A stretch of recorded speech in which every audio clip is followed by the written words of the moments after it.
So it is my great pleasure and honor to bring to the stage Daniel and Gabor Maté.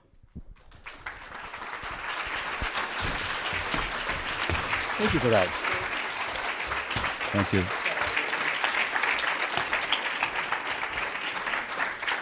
All right. Hi, everybody in here and out there.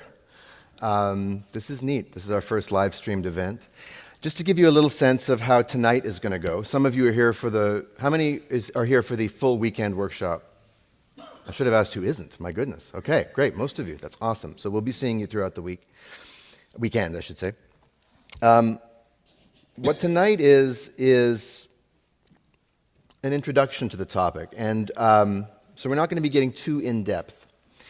This is our favored format. We've done this every time, which is on the Friday night.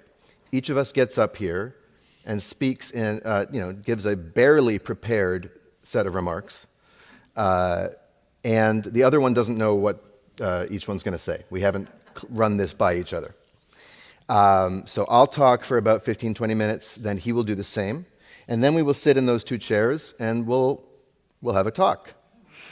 And we'll see what happens. And then we will take questions from all of you, most importantly, I think.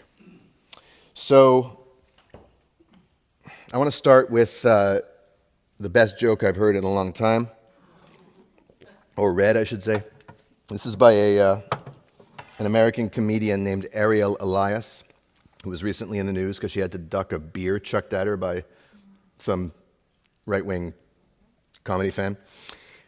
She writes, "I honestly have a lot of sympathy for Kanye. We both unfairly blame the Jews when we're having a mental health crisis. It's just that for me, it's more specifically geared towards my parents."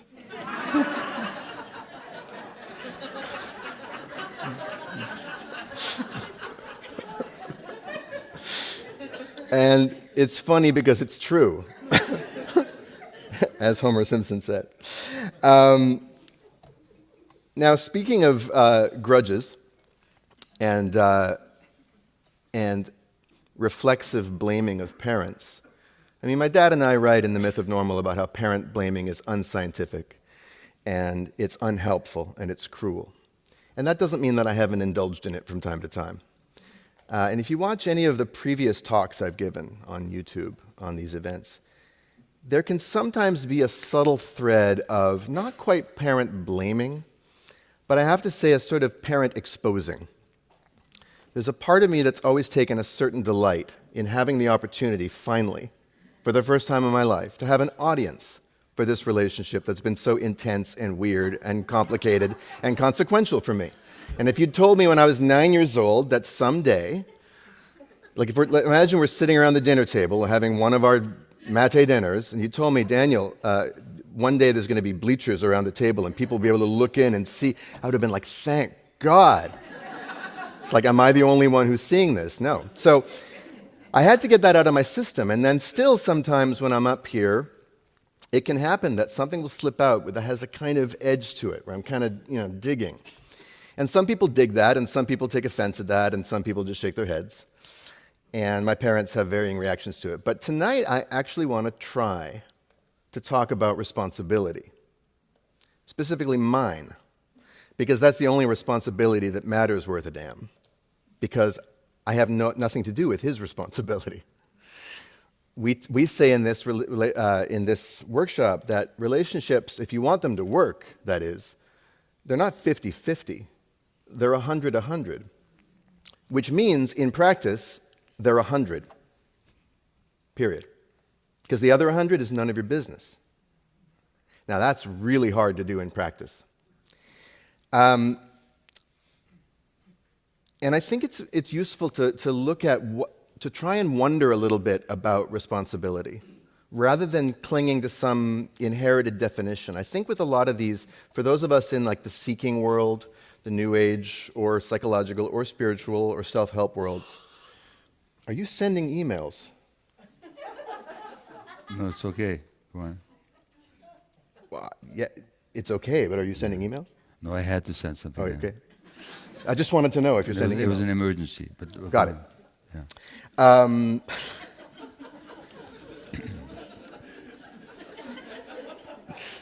Anyway, where was I? Responsibility. When we reify, which is to say we set in stone any definition of any of these big concepts, like whether it's responsibility or truth or freedom, or even newfangled concepts like boundaries, the minute we set them in stone, it's a recipe for mischief because they can too easily become dogma or an attitude or an affect or a performance or a pose, or just kind of superficial and static. They're not dynamic. They can't actually respond to the situations that arise. And a lot of us have heard this kind of helpful mnemonic play on words, right? Responsible means response-able. Able to respond, which is a good definition, or it's a good concept because it's the opposite of trauma in a sense, right? Trauma inhibits or it limits response flexibility. We get locked into certain responses, so if we're response able, it means we're more flexible. I want to look beyond that, and if we actually look at the etymology of the word, it means accountable for one's actions and answerable to another for an act performed or its consequences. And actually it shares the same root as the word sponsor, from the Latin spondere, to pledge. So there's a kind of accountability, and accountability is actually a financial term.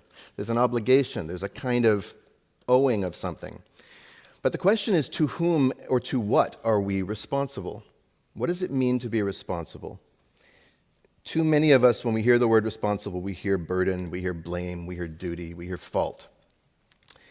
And I've been looking for a way of looking at responsibility in my relationship with my parents that actually empowers me, that actually frees me up, that doesn't make me feel shitty.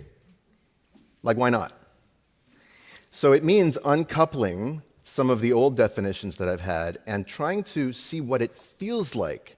Never mind what the definition is or what the concept is up here in my head, but what is the world of responsibility? What does it taste like? When I'm being responsible, what does it feel like? And when I'm not being responsible, what does it feel like?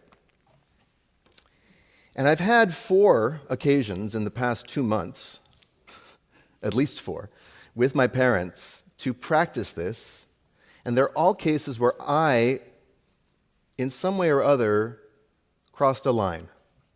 Or you could say screwed up, or you could say made a scene. But they were breakdowns in the relationship. They were disruptions or eruptions. And I want to just tell you briefly about each because each of them involved a different... I had to improvise what responsibility meant to me in each moment. And it looked different in each case. So the backdrop was the book was Myth of Normal was just about to come out. And I wasn't looking forward to it. I was kind of dreading it. Now, I have to say that since it's come out, it's been amazing. It's been a total joy. I'm really excited to see him on like the world's biggest podcasts and getting the recognition that he's always deserved from, much bigger audience than he's ever had. I believe in the material, and I've been getting a bit of a platform. People have been inviting me on podcasts. I find that I have things to say. I'm really enjoying it. But leading up to it, I had a really rough summer. I had just been through a breakup, a terrible heartbreak, one of the worst I've ever had.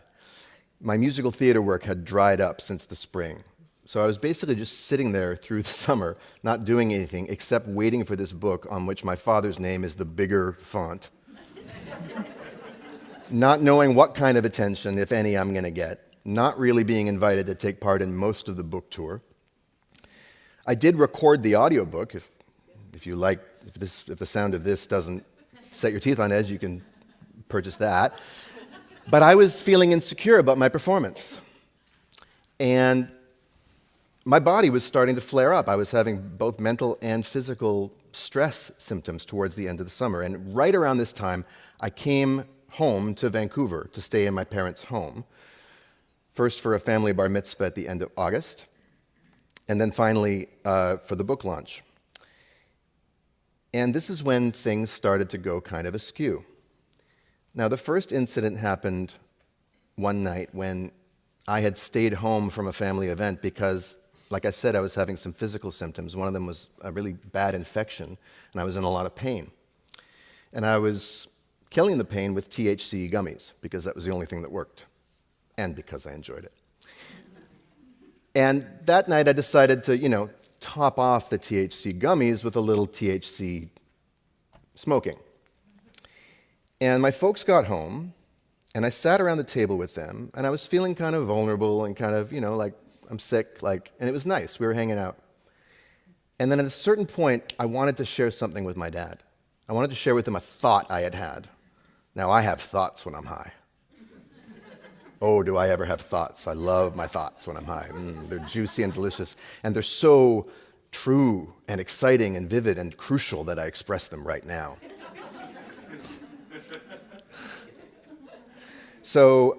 And it was about hello again, actually.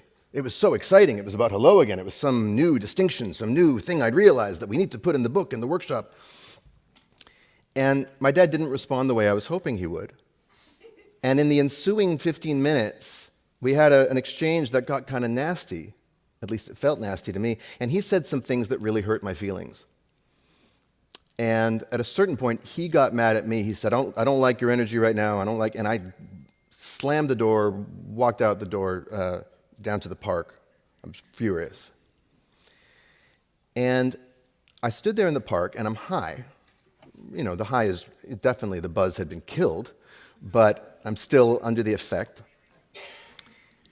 And I could feel all the different competing voices in my head. I could hear them, blaming him, bitter, resentful, blaming myself, feeling guilty and, like a terrible son.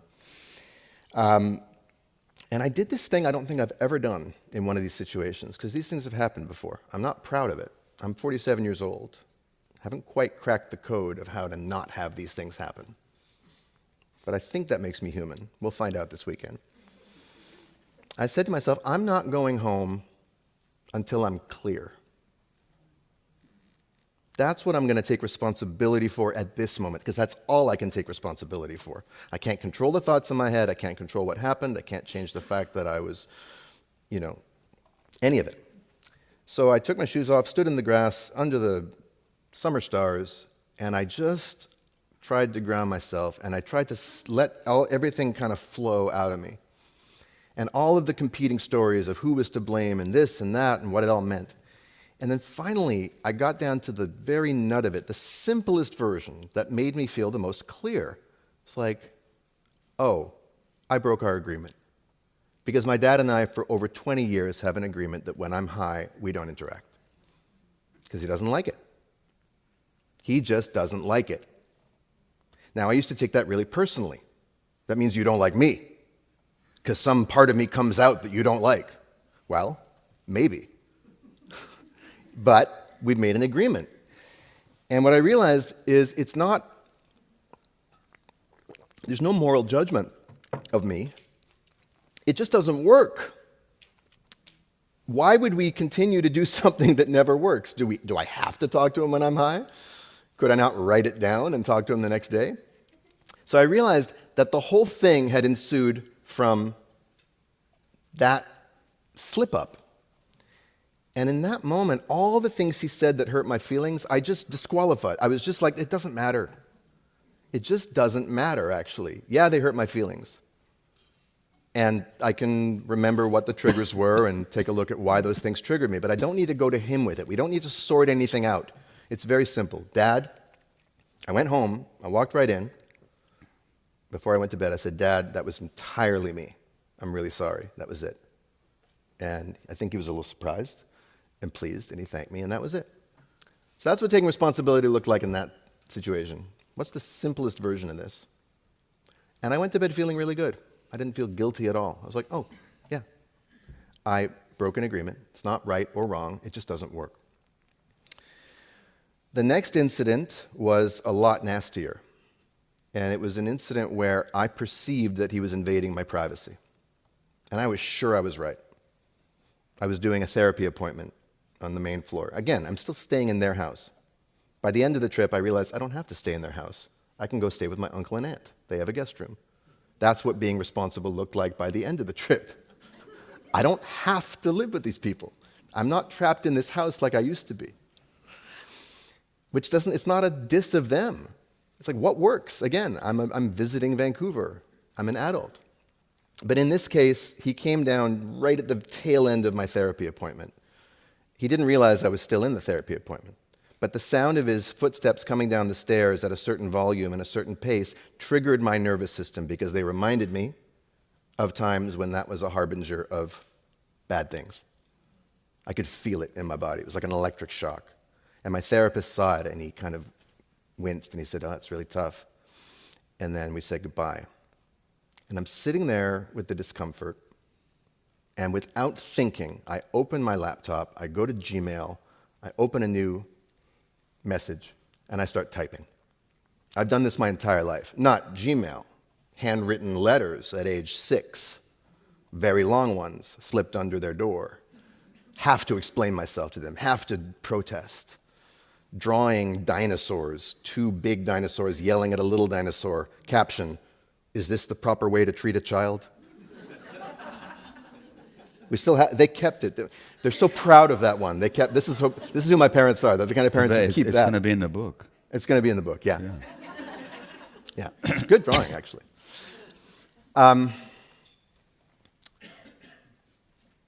Where was I? You were telling about the incident that came down the stairs. Right. So, And you wrote a letter. right, I'm writing this email, right? Yeah. And I always say it's going to be very concise, very powerful, to the point. And 16 paragraphs later, my finger is hovering on the trackpad above the send button. Should I do it? Should I send it? I probably shouldn't. You know what? I got it out of my system. That's fine. Fuck it. I send it. And I get a rush of, something. And the next minute, I'm like, ugh, I don't know. And this time, my dad wasn't having it. He was about to fly to Austin to do the Joe Rogan podcast. He'd been doing 4 interviews a day for weeks. And he just wrote me back. He's like, "Daniel, this is garbage. I'm not dealing with this. I'm not dealing with your drama right now." And I was incensed. I was channeling Dave Chappelle there. I was incensed. Because, he's not hearing me, and this is just like... So I left. I left, and I walked down to Kitts Beach, which is the beach in Vancouver. And I walked home, and all day I was stewing and still taking my THC gummies for the pain. And I couldn't let go of it until my brother got home that night. And we went for a walk together, and he said, "Daniel, is it just possible that you're carrying some body memory here of some kind of violation of your privacy, and that's not actually happening right now, and that Dad didn't mean at all to invade your privacy, and he probably couldn't hear that you were still on the call, and that he's a 78-year-old guy who's really tired and busy, and he was just going to get his shoes from the front door?" And I was like, well, maybe. And that's all I could actually muster at that point. I couldn't quite let go of it. So what responsibility looked like in that moment was writing to my dad and saying, "Dad, I'm starting to think that maybe I got this one wrong. And if that's the case, I really regret how I handled it. And I'm just kind of still chewing on it, but I want you to know, I think I put a lot more onus on you than I would have liked to, and I'm sorry." I didn't have to overdo it or "I'm so sorry, Father, please forgive me." No, it's just, here's where I'm at. I'm shifting. It's not easy. I don't want to let go of this one, but I'm letting go of it. 2 more brief stories, and then I'll be done. One was in New York. We were doing an event together, and I had agreed for some reason to moderate an event where my father was the featured guest. It was a book launch. We had done a book launch a few days earlier in Vancouver. We were the 2 featured guests, and there was a 3rd moderator. Now, I'm in the role of moderating him. And we never really discussed what that meant. If you think about it, that's a little strange. Usually a moderator moderates something, a discussion. So I found myself on stage in a kind of an interviewer role, and I resented it, actually. I was like, this is a demotion. I'm your co-author. And just some stuff happened. Now, I believed to my bones at the time that he was to blame. My entire family, mom, brother, sister, who are not given to letting him off the hook when he's being a jerk, said to me, "Daniel, nope, this time it was all you." You were the antagonist. That's what it looked like. And again, I sat with that one for a while. And I was caught between these two competing versions. And I ended up settling on, you know what? I'm responsible for this. I didn't want to do this before it started. I said yes to it, and then I didn't take responsibility for specifying how this is going to go. I was the moderator. I did not take responsibility for the event, and I let something take over me. It didn't change how I saw it at the time, and it didn't mean that my mom and brother and sister were right and that I was wrong. It didn't mean that I was right and they were wrong. It just meant that I realized that our relationship, whether it's professional or personal, happens under certain conditions. And if we don't set the conditions up right, there are guaranteed habits that are going to come out. And that was a case where I didn't manage the conditions properly. And we'll be talking about that, the environment of the relationship. The very last one actually has to do with my mom, and I'm glad that Carol mentioned my mom, because I have often kind of left her out of this, and she has asked me when she gets to be a part of Hello Again. And she should be, because this is not a workshop about fathers and sons. At that book launch in Vancouver, I said something that stung her. It was mostly a very lovely event. And given the amount of stress I'd been under, I think I handled myself very well. But I said something to one of the participants about how sometimes I'm allergic to my parents physically. And I was alluding to all the physical symptoms I'd been having. And she thought that was really harsh. And she was visiting Brooklyn at this time, and we went to the Brooklyn Botanical Garden, and we ended up lying in the grass together, just lying, looking at the clouds. She invited me to do that. At first I was like, no, Mom, I don't want to do that. That's goofy. But I was like, I always resist her. I'm always saying no to her invitations to be warm and sweet and vulnerable. So I went and lay down with her, and then I said, Mom, I want to talk about this. And where the conversation ended up was, I said, Mom, you know Dad's attachment versus authenticity dilemma does anyone know what I'm talking about? People heard him talk about this? That's the essential dilemma for a child. I said, I really am not up there to hurt you guys, and I know that sometimes covertly I have been. It's been trying to be cathartic by exposing things about you in front of people, and I'm sorry. I really don't want to do that. But I want to tell you, I need you to give me a little grace here. I'm requesting it. Because I'm trying to do something very tricky. I'm trying to walk a certain line. I'm trying to have both the authenticity and the attachment. I'm doing this work with Dad about parent-adult-child relationships. I'm working through what my childhood was like for me. I'm speaking to the experience of an adult child. There are adult children in the room. Sometimes people need to hear that even a Maté has had real visceral difficulties with their parents. And I said, it's like I'm trying to learn to ride a bike. On the one hand, I want to honor you, stay in relationship with you, love you, be true to the family. On the other hand, I'm also an artist. I'm a risk taker. I'm a self-expresser. And sometimes when I'm learning to ride this bike, I might tilt too far to either side. I said, can you accept that? Can you grant me that? And to my real surprise and delight, she said, yes, I can actually. I really actually get that. Now, in the past, I would have been very defensive. But this time, responsibility meant owning that I did something that hurt my mother's feelings, thinking about what is my true intention, thinking, is there a request I need to make? Is there something I need to ask for? And finding the words to ask for it. And that was an entirely new conversation. We'd never had that conversation before, and it's been beautiful between us ever since. So that's really what I want to wish for all of you this weekend and tonight.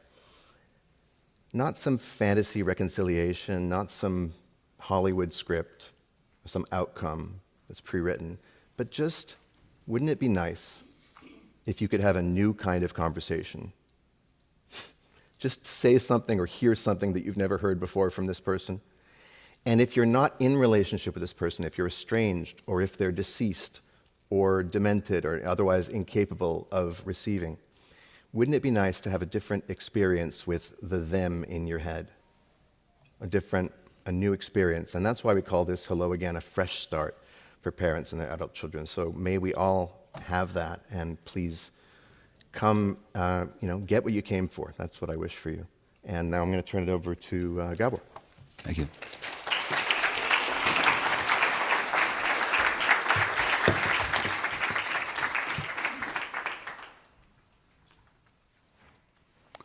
First of all, congratulations, because any other time me sending that email in the middle of your talk would have set off fireworks, I think. So I don't know how you I'd did. be sitting here writing my response email. It was from somebody quite desperate that I had to respond to. Got it. So again, welcome here, and it's very good to be back at Omega, and it's good to be working with Daniel again. We've done this workshop now a number of times since 2016, and this is the first time live that we're doing it for quite a few years. It's always a different experience because our relationship is at a different place, and we've learned a few more things, and maybe forgotten a few things as well, which is probably a good thing. Yeah.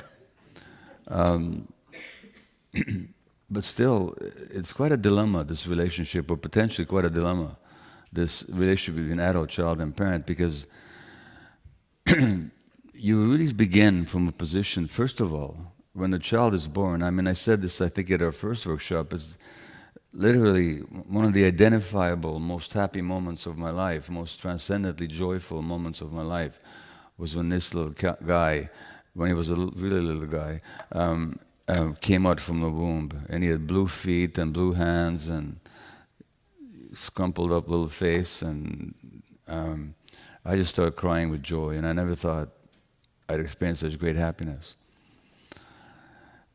And then, so you have this great love, you know, and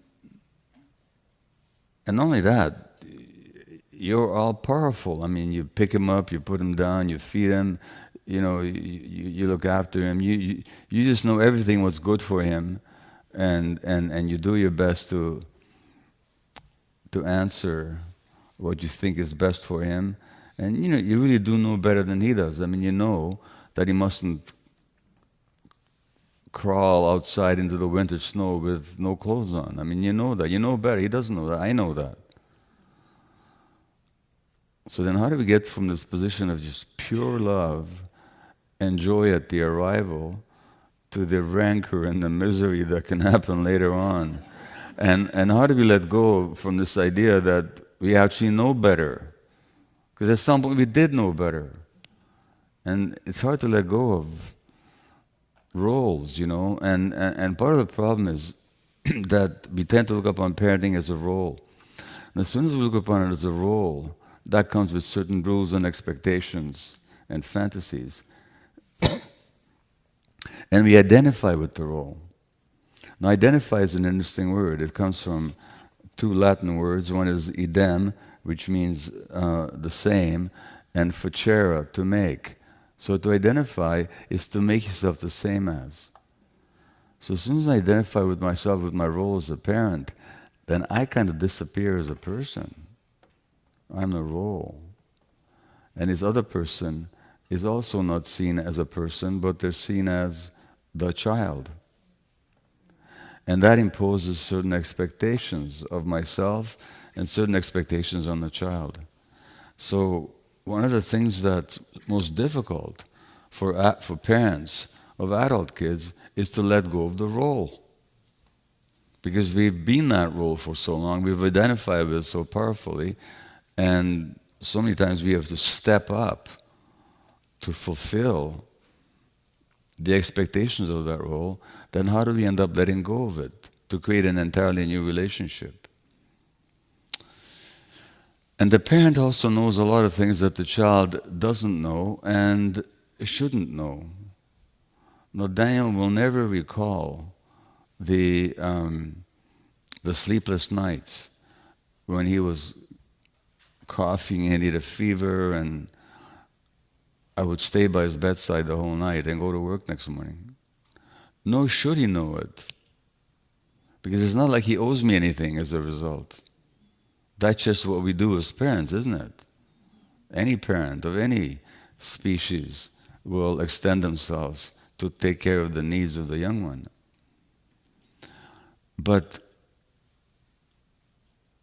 even though he shouldn't know it, and it's not his job to know it, and it's not fair of us to impose that on him, you know, when he's being acting in ways that I'm not happy with, or that maybe hurt my feelings, and I trot out my sufferings and my sacrifices, and you don't realize what I did for you, you know.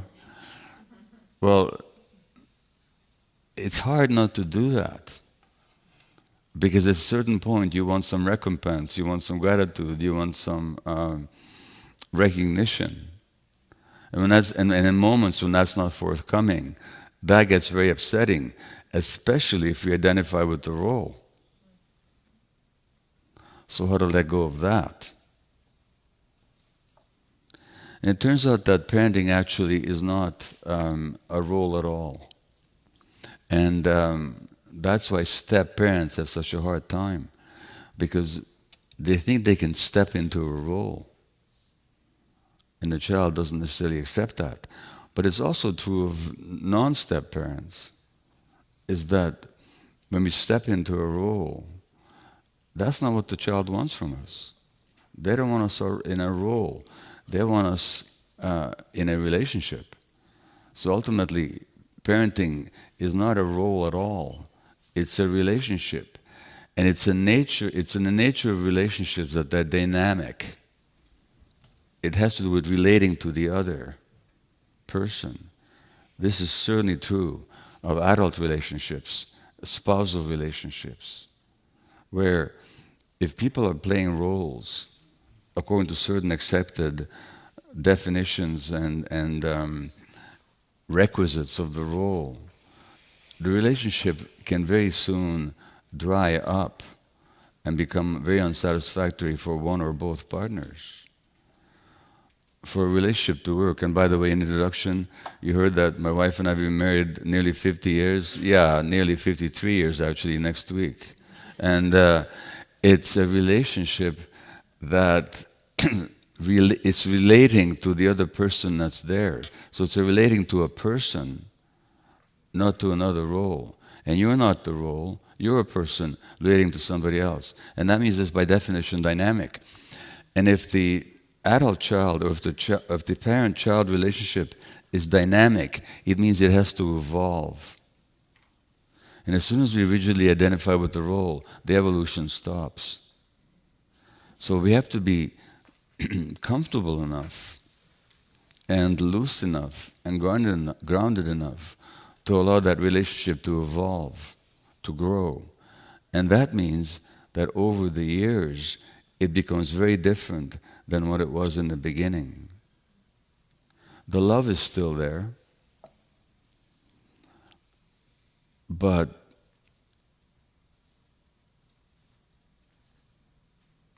what's the difference? The difference is that this all-powerful, all-knowing aspect that is necessarily present in the beginning has to erode and devolve and become something else entirely. And at some point, the challenge is that two people who are both adults can relate to each other like persons and seeing the personhood of the other. And it's so difficult to do that because we're so programmed to identify with the past. And there's so many hurts and troubles and disturbed dynamics that it's difficult through the screen of all those troubles to see the other person as a person. So Daniel mentioned this incident in New York that actually happened about a month ago, I would think. Maybe a month and a half ago, yeah. In New York at one of our book launches, and he mentioned his own role in that. But I tell you what happened to me is we were on stage, and all of a sudden I perceived myself as being attacked by my son. And I became kind of tense and defensive. And when I get tense and defensive, I have a certain default setting. And my default setting is, I'm out of here.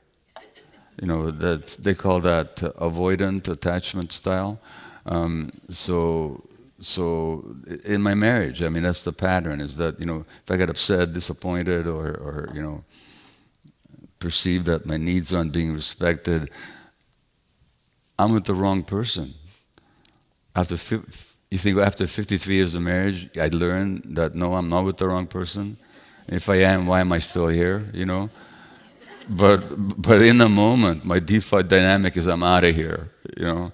So with Daniel, literally, Daniel doesn't know this, but to my daughter and to my wife after this incident happened, I was livid. I was saying, "That's it. I'm not working with this guy again.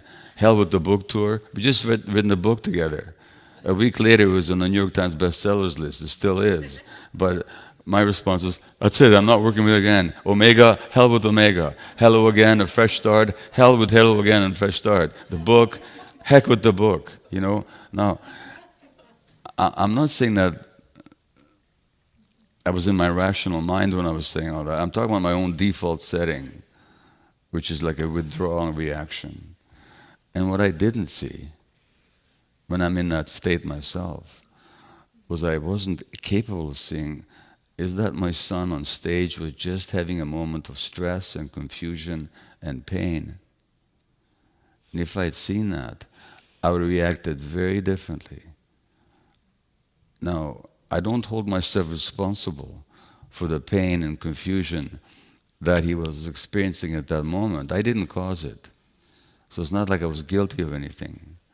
But if I'd just seen it, so, you know, it's not that I should take it personally and somehow try and rescue him from it.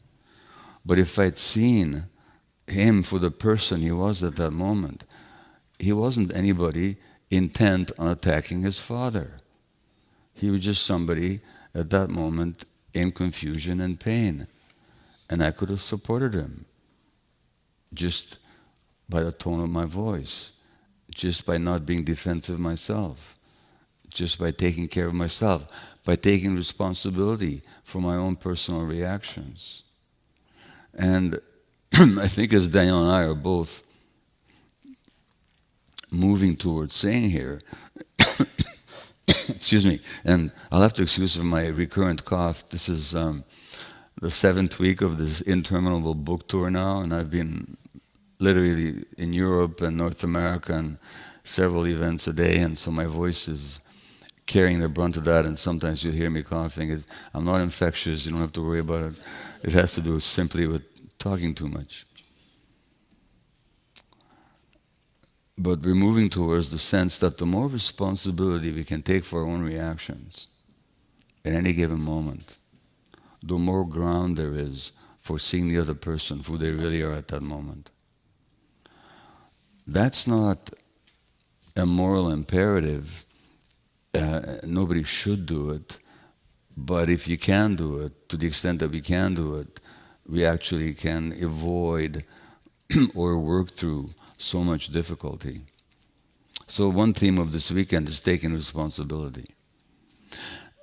And again, of course, it's a difficult dynamic because as parents, for all the love that we had for our kids, most of us, in significant ways, also hurt our kids.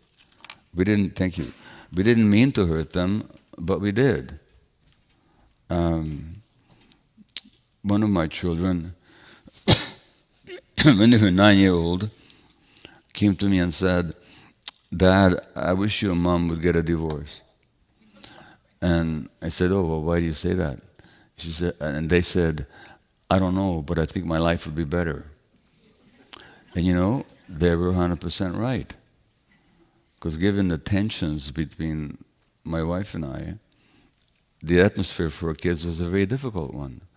And Daniel, in our book, The Myth of Normal, writes about, he used to have this recurrent nightmare that the floor would disappear from under his feet. And what that was about is as loving and playful and joyful as our family atmosphere could be at times, the kids never knew when there'd be a storm that would arrive all of a sudden because of the unresolved traumas and reactivity of both my wife Ray and I. And then the floor, which is the emotional safety that children need, would disappear from beneath their feet. Now, we didn't mean to do that. I loved my children endlessly and infinitely.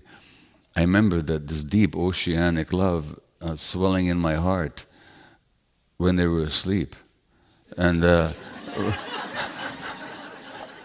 There's nothing like standing over a sleeping child and just feeling this infinite, universal, world-filling love, you know. And then in the morning when it's time for breakfast, it's a different story, you know. But despite that deep love that we have, we end up hurting them. And we end up hurting them largely because for two reasons. One is that we don't realize what their needs actually are. We don't know what our kids' needs are. We have our own ideas of what we want for them or from them, but we don't have the education in this culture to know what children's real needs are, so we're not there to meet them. And secondly, we all carry the wounds of our own childhood. There was a study with rats, but they looked at how mother rats groomed. It's called grooming. Actually, it means mother rats lick their babies on the perineal area, and that's called grooming. And they do that within a few hours of birth. And some mothers do that in a more loving, caring fashion than other rat mothers. And their offspring grow up to have better brains for resisting stress as adults than the infants of rats who don't groom as well. And those rats who were groomed well by their mothers, when they become mothers themselves, they also groom their babies more lovingly. It's not a genetic trait though, because if you take the infants of mothers who don't groom well and put them with ones who do, they grow up to be mothers who groom their kids really well as well. So it's simply the impact of early parenting that's lodged in the brain. And so we all carry that stuff that we didn't get from our parents into our parenting. Like one thing I didn't do very well, my brothers are quite astonishing when I watch them playing with little kids. They're just spontaneous and fun and just inventive, and the kids just lap it up. They do with strange kids in you know, I've seen them in a playground just engaging with other little kids, and right away they're in their world. I never knew how to play with little kids. I didn't know how to play with my own little kids.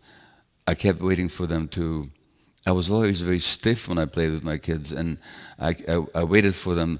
I was thinking, wait till they learn how to speak, then I'll be able to interact with them.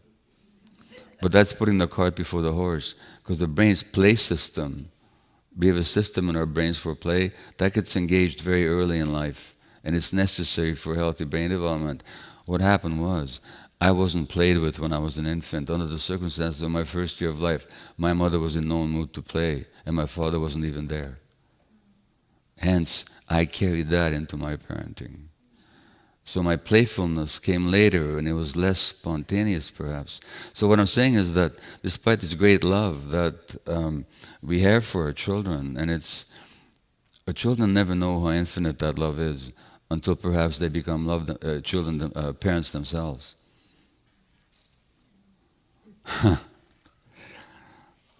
But I remember something my poor mother used to say to me when I was 4 or 5 or 6 or 7 years old. Wait till you have kids, then you'll find out how difficult it is, you know? In a certain sense, she was right. In another sense, she was blaming me for her own difficulties. So despite this great love that we have, we do end up hurting our kids, and then we have to deal with the impact of that hurt later on in life. And sometimes our kids then act out their pain in certain ways, and then we get triggered, and now we have two people who are both hurt, engaged with each other in a not very particularly helpful way. So our task this weekend is to somehow help you and for Daniel and I to continue our process of what? Of getting into the present, where we're not suffering under the tyranny of the past, but we actually can see the other person in the present. Now we may choose to engage with them, we may choose not to engage with them. So we have no agenda here that there should be beautiful reconciliations and as Daniel said, Hollywood-like happy endings. But it is our intention that you should see the other person clearly, so that you can decide consciously if and how you want to engage with them.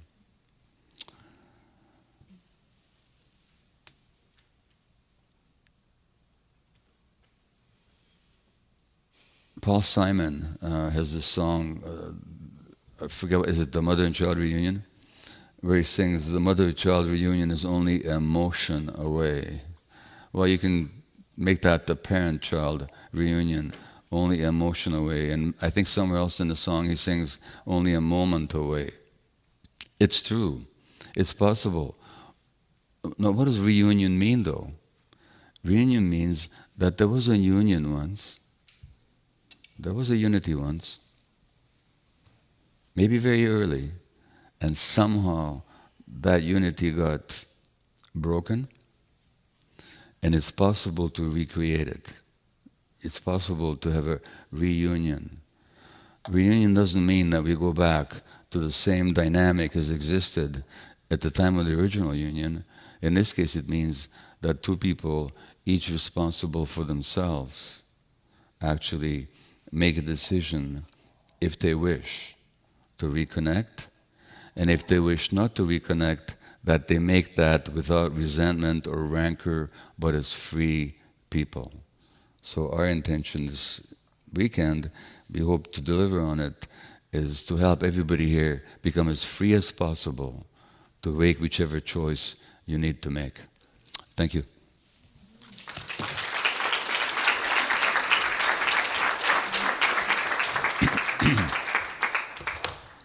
By the way, I told Mom and Hannah the same thing after that talk. I'm not working with them anymore.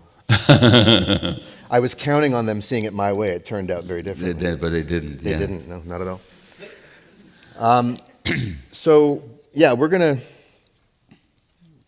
chew the fat for a few minutes about what each other said, or just see what comes up, and then we're going to throw it over to you guys.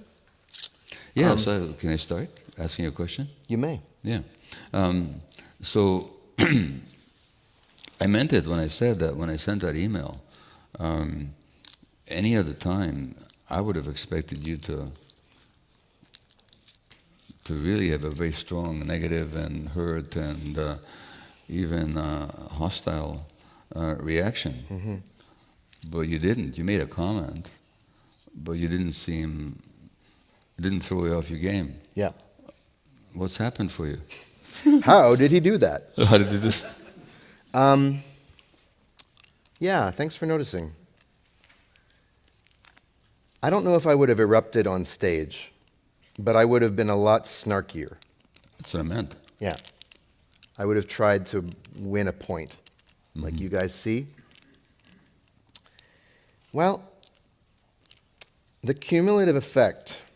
See, if catastrophes are for anything, therefore exposing what is bankrupt and out of date. And all of those catastrophes that I talked about, and all those incidents were very upsetting for me, like deeply upsetting in different ways. They really shook me up. Some of them reminded me of some of my least favorite moments from childhood that I'd completely forgotten. Some of them made me feel ashamed and falling short of a version of myself that I'd like to be. Some of them sparked empathy for you or Mom, where I was like, oh, I don't want to make them feel that way. Just regret. And I just set an intention to juice all the juice of learning out of those incidents, because I actually don't want them to happen again. Right. So I've actually it seems that I've set an intention that, but it comes down to, you and I set an intention. See, unlike the event in New York where we didn't set any intention, we didn't talk about how we wanted this to go, we didn't talk about what does me moderating mean, how are you, how tired are you, you did Democracy Now! This morning, how are you feeling? We just got on stage and winged it, and it was default. And what happened was our default, the worst of it. Yeah. Last night, I picked you up at Newark, drove you to the Palestinian restaurant in Brooklyn, sat down, and we said, what's our intention for this weekend? And we decided that this was going to be a vibes-based weekend. It's about good vibes this time. That we don't have to worry so much about getting it right or the content or do we have all the material in order. we actually have been feeling good together since the book came out, even in spite of all those incidents. Like all of those have kind of fallen into place. And maybe we can retire this like vaudeville act and maybe, it'll come up spontaneously and it's fun and whatever. And so I've been really enjoying and looking forward to and anticipating that event. Right. So then here I am in this moment, and I'm feeling basically relaxed, and I hear that sound. Yeah. And I look over and I see your face on the screen, not listening to me. But some of the time I was listening to you, I was just making notes. I understand. No, but at that moment, No. Clearly you were not. And I had an immediate nervous system reaction. I felt it. It came up my spine. Yeah. I got a jolt. Yeah. But I felt it. Yeah. I noticed it. I've never noticed it before. Right. Truly. In retrospect, I noticed it. Yeah. But my intention and my intolerance for a repetition of the same dumb syndicated subscription show that we've done a million times before, I'm unsubscribed. Right. I'm unsubscribed to that. And I'm just like, no, okay, maybe that's not necessary anymore. So it happened. I was like, did you send an email? You said, yes. You said, no. I said, did you send an email? You said, don't worry about it. Is that what I said? Yes. Oh, then I said it's okay. No, you said, don't worry about it. Okay. I think. Or maybe you said it's okay. But either way, what my interpretive mechanism says, he's saying it's not a big deal. Okay, there he goes gaslighting me. There's another overused word, but that's the perception. You're telling me that I'm crazy. Yeah. I noticed that thought. I'm like, well, that's not good vibes. That's just not compatible with good vibes. So what do I need to do to get back to the good vibes? Clearly, my nervous system is agitated, and so I asked you one more time, did you send an email? And you said, yes, but I had to. I said, okay, thank you. Yeah. And then I stopped, I paused, I took a sip of water, I laughed, I waited until I was regulated, and then I continued. I did it for the vibes, man. But only because I had declared, and we had agreed that we were going to make that more important than anything else this time, unlike other times. Well, good on you. Mm-hmm. Thanks. I want to just quickly offer a little something to see what you think of it, and then I have a question for you. Yeah. You're talking about how the problem with identifying with a role is that you never know when to take off the mask, and you think it's you, and you can't. And that parenting isn't a role, it's a relationship. Yeah. I wonder if there's a closer synonym for role that would actually clarify the distinction. It seems to me that parenting is not a role, it's a function.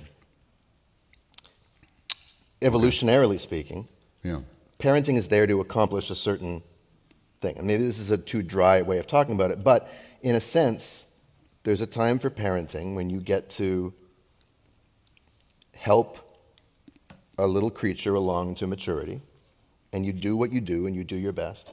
And then the function, that function expires, and there's something new to be created, because nature doesn't have a mandate or an agenda for what it's supposed to be like at this age, does it? I'm not sure what distinction you're making here. Parenting has many functions, and they arise in response to the needs of the situation. Right. But ultimately, it's not a role that you assume. It's the relationship that you create with the child that allows you to fulfill those functions. No, I get that. Yeah. For me, that distinction just clarifies something that, okay. I'm there to do something as best I can for the period of time that it needs to be done. Yeah. My question for you has to do with something Carol said in her introduction. Yeah. That, to be quite honest, I'm glad she said it, because it gave me an opportunity to have a reaction. I bristled at it backstage. She mused, she wondered whether, just like part of mom's function or role to play in the story of your lives together is to bring your darkness to the light. She wondered if maybe part of why Daniel is here is to heal his father's trauma in some sense. Maybe I don't want to misconstrue what you said, Carol, but that's what it sounded like to me. And it's something I've thought about before, and personally for me, I can't take that on. I cannot take that on as my reason for being here. In fact, part of me gets angry at it, that your trauma is not my responsibility. It has nothing to do with me. I didn't ask for it, okay? It's part of my fate to be born into the environment in which it was played out. And if you get some value out of our healing together, great, I would love that. But my role here, my purpose here is for me, for us, for the world, but it's not. Okay, I hear you making. I wanted to know what you think of that. Oh, okay. Because I hear you making a statement. I was wondering what the question was. Well, I had a strong reaction to it. The question is, what's your relationship to that? Oh, what do you think of it? It's absolutely not your role to do anything for me that way. Okay. Absolutely not in the least. Okay. Which is not to say I haven't projected it on you. Yeah, maybe that's why I have such a strong reaction. Yeah. I remember there was a time when Daniel was 1 year old and he had a bit of diarrhea. He had a little intestinal virus. He was pooping a bit in his blanket, you know, on the kitchen floor. And I started crying. And my wife said, "What are you crying about?" And I said, "He's just a 1 year old kid with a bit of diarrhea, you know." Says my wife, "What I didn't know then is exactly, I only found out later through reading my mother's diary and talking with my mom, that exactly when I was that age, in the ghetto of Budapest, I had severe dysentery and diarrhea." Well, that's why I did it, Dad. Yeah.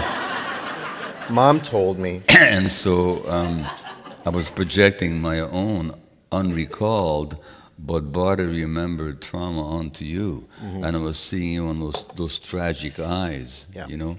And so for sure I projected my stuff onto you quite unwittingly, and certainly for reasons that had nothing to do with you personally. But no, it was never your role. And but you know, which is not to say that I never had that expectation. I kind of had the expectation. I remember having consciously thinking this when you were a kid, and I don't know exactly how old is that. He will heal, and sometimes, and somehow that's going to make the family okay. I did have that thought. So yeah, there's a fair bit of projection going on, I would say. Heal, damn you! But I also have to say that writing this book together that just came out, it did. You did kind of, how do you say? You fulfill a role. I gave you something. The fact that we did this together, and that you were so indispensable to the doing of it, so indispensable that, well, by definition, indispensable means couldn't be dispensed with. Had you not been there to do this book would not have happened.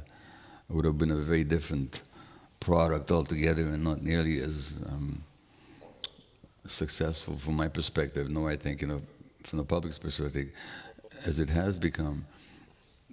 That has had a kind of sense of completion for me. Yes, me too. Yeah, that something that between us got completed, despite all the stuff that happened even after the publication, but something got completed here. Yeah, well, there's something to be said for accomplishing something together. Yeah. And, to be able to take pride and satisfaction in the moments where, we succeeded at getting through Thanksgiving, and it was really pleasant, or whatever it is, whatever would be that thing. For us, it was a book. No, the concern that I do have when we should move on. Sorry? We should move on to questions. Yeah, I'm just going to say one more thing. Yeah. A concern that I do have is that it seems to be going well right now, and but is that a function of some genuine new stage that we've arrived at?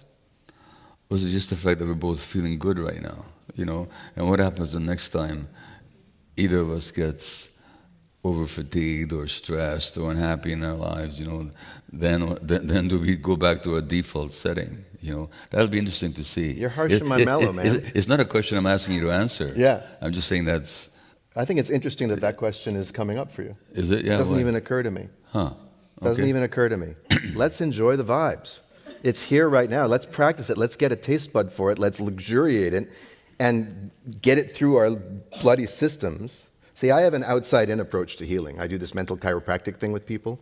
And I think when you have a surface victory, when you can subvert and buck the habit, crack the code, and have something go in a surprising way, I think it sends a signal all the way through down to the deepest layers of even trauma that says to those ossified, fossilized habits and trauma responses, to quote the great Oscar Hammerstein lyric from Showboat back in the 20s, it ain't necessarily so.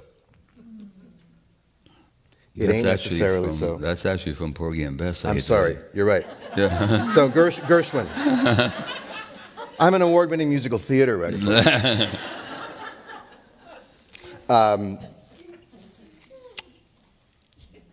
That is powerful. Yeah. But you have to be willing to welcome it.